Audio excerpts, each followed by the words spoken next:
China has identified the cause of the mysterious new virus. Coronavirus. There are fears a rapidly spreading virus has reached Australia. This is a rapidly emerging situation where there is not a cause for alarm. The first US case has been detected. There's confirmation the coronavirus has reached Australia. China is urging its citizens not to travel abroad as it struggles to contain the virus. We will be standing up Christmas Island as a quarantine area. Foreign nationals coming from China are now banned from entering the country. I have today declared that the coronavirus presents a public health emergency in the United States. Trying to contain a city of 11 million people is new to science. It has not been tried before as a public health measure. The death toll now has risen above that of the SARS outbreak 17 years ago. We now have a name for the disease, COVID-19. I was at a hospital the other night where I think there were actually a few coronavirus patients, and I shook hands with everybody.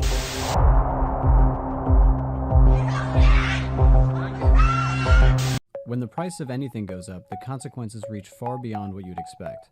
But perhaps most of all, when it comes to food. In 2010, surging food prices helped spark the Arab Spring. Lives were lost, regimes fell, and the consequences are still with us. Once again, food prices are rising, and fast. Energy costs, broken supply chains, and surging demand were just some of the factors that have driven food prices to their first record high since the Arab Spring. And that's all before a war between two of the world's biggest food producers.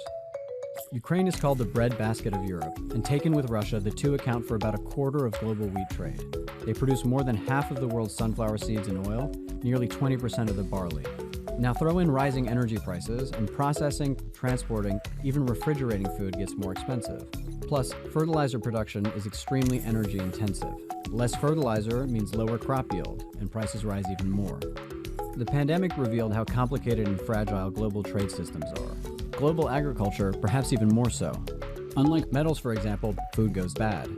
And crops take months to grow and are vulnerable to unpredictabilities like the weather.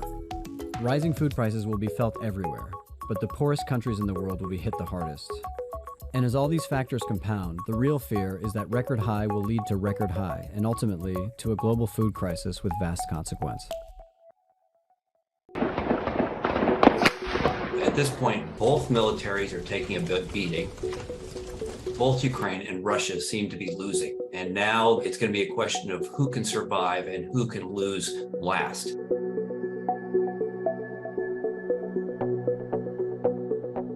We begin tonight with Russia's full-scale invasion of Ukraine, the largest invasion of a neighboring country in Europe since World War II. Since Russia invaded Ukraine on February 24th, both sides have seen limited progress while enduring massive casualties. For the Russians, it's a fight to hold on and to keep the territory that they've gotten, to be able to recruit the kinds of military personnel that they need to continue this fight. From the Ukrainian perspective, they're using special forces to get in behind Russian lines to be able to blow up supply depots, blow up airports. So this is not only demoralizing for the Russians, but it's very, very useful operationally and strategically for the Ukrainians. Let's move now to Florida, where the death toll from Hurricane Ian has made it the deadliest storm to hit that state in nearly 9 decades. Meantime, thousands of survivors are still without power or the supplies they need to start rebuilding their homes. NBC's Sam Brock is right there for us again in Fort Myers. Hey, Sam, good morning. Hoda, good morning. It's hard to even digest that. The next closest comparison, 1935, is when you saw more than 400 people killed by a Labor Day hurricane. Now, this is the next one on that list. 130 plus people dying so far and rising. As far as the conditions on the ground right now, Hoda, you're looking behind me. Even having been in these neighborhoods so many times, you see these debris fields. It is 6, 7, 8 feet high. This is people's lifelong possessions just stacked up. There is a car in the middle of this. Look in the middle of your screen right now. That is how high the amount of debris is here. Finally, though, just moments ago, we saw a dump truck and a crane come through. They are plucking piece by piece these items. Literally, you're talking about folks who are watching shredded furniture and portions of their lives taken up and put into a dump truck. That is what's happening right now. In terms of Now I tell you before it come, that when it come to pass, ye may believe that I am he. The past few years have been truly macabre, strange, and one may conclude that something cataclysmic is around the corner. I would concur with such a view, because God foretold in the Bible of these events. For the book of Matthew reads, "And ye shall hear of wars, and rumors of wars. See that ye be not troubled, for all these things must come to pass. But the end is not yet. For nation shall rise against nation, and kingdoms against kingdoms. And there shall be famines and pestilences and earthquake in divers places. All these are the beginning of sorrows." Because of these strange events, many are seeking answers. What does the future hold? Will our tomorrow be bright?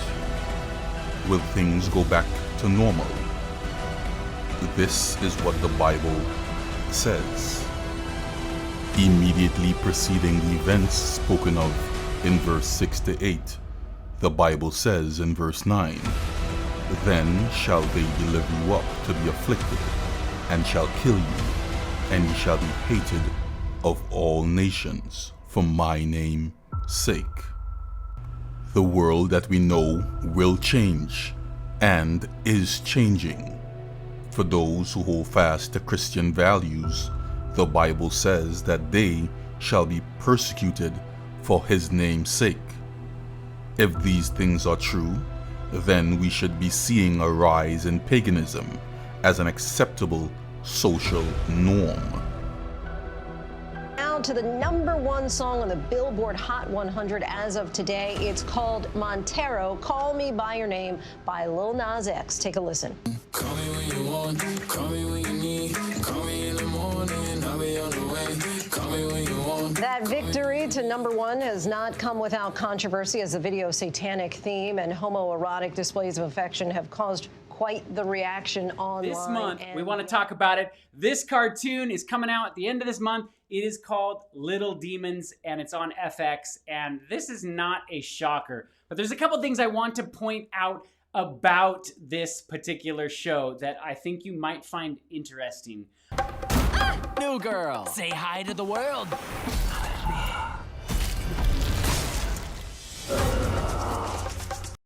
So, once again, it's like we are highlighting possession, like uniting together. Now listen to what they say. The announcer's gonna tell you that this is the Tower of Babel. I'm not gonna say it. Listen to the announcer. That's him at the top of the tower. Birmingham's Tower of Babel, or Tower of Birmingham if you like. Did you hear it? Let's hear it again. Oh, let me go back to that. Listen. That's him at the top of the tower. Birmingham's Tower of Babel, or Tower of Birmingham if you like. Look at this. What are we seeing here? Well, we're seeing a golden bull, which is Baal, and people praying to it. 2 women praying and another one sitting on top of the beast. There's a woman upon this beast. Don't you see that? There's a woman on top of the beast. Do you see the colors that are being shown? The lights that are shining on this beast and on this woman. What colors are they? I'm not gonna... Look, I used the eyedropper tool on Photoshop to pick the colors of these boxes right here. I'm not using my imagination and saying, oh, it looks like scarlet, it looks like purple. This is what is happening. But before this persecution befalls God's faithful ones, he admonishes us to learn something. And it is this that we learn that will help us get through this time of persecution. This admonition was given to the prophet Isaiah, and it could be found in Isaiah 26 and verse 9. And it reads, "With my soul have I desired thee in the night, yea, with my spirit within me will I seek thee early. For when thy judgments are in the earth, the inhabitants of the world will learn righteousness. So from the prophet Isaiah, we are admonished to learn of righteousness. The word learn translates to lamad, which means properly to gourd. A gourd is a pointed staff used to direct oxen that are yoked together. This staff is used to direct them during their work. So we can concur that these judgments that are in the land are God's gourd to direct us or to teach us of his righteousness. So here the Bible is very instructive. We, during the time when these judgments are in the earth, are to learn of God's righteousness. But the question is, what is his righteousness? And how are we to acquire it? To learn more about this, I ask you to stay tuned. Share this video, because I know that you will be blessed.